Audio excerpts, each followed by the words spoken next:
Hello my friends, welcome to Docinnet channel. Follow today's video. Today's video is about creating an Ansible inventory. Okay, let's go. Ansible inventory. The inventory contains the list of hosts that Ansible will perform administration and configuration actions on. There are two types of inventories, a static inventory and dynamic inventory. A static inventory. Hosts are listed in a text file in YAML format. This is the basic mode of Ansible inventory.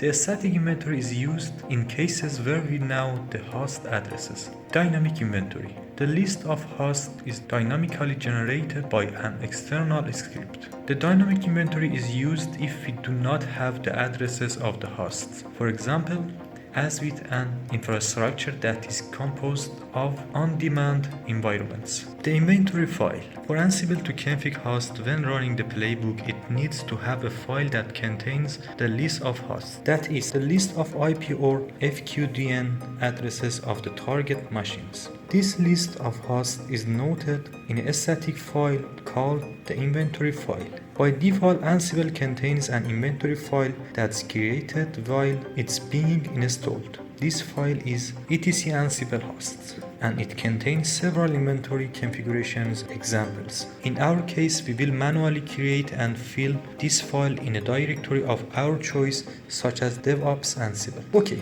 let's do this step by step. First, we must create the directory with the following basic command. Second, now let's create a file named myInventory where we will write the IP addresses or FQDN of the target's hosts, as shown in the following example.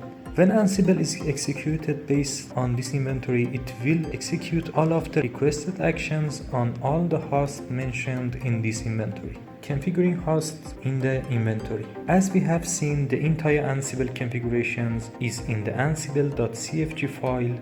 However, this configuration is generic and applies to all Ansible executions as well as connectivity to hosts. However, when using Ansible to config VMs from different environments or roles with different permissions, it's important to have different connectivity configurations such as different admin user and SSL keys per environment. For this reason, it's possible to override the default Ansible configuring specific parameters per host as defined in this inventory. The main configuration parameters that can be overridden are as follows. Number 1. Ansible user. This is the user who connects to the remote host. Number 2. Ansible port. It's possible to change the default value of the SSH port. Number 3. Ansible host. This is an alias for the host. Number 5. Ansible connection. This is the type of connection to the remote host and can be Paramiko, SSH or local.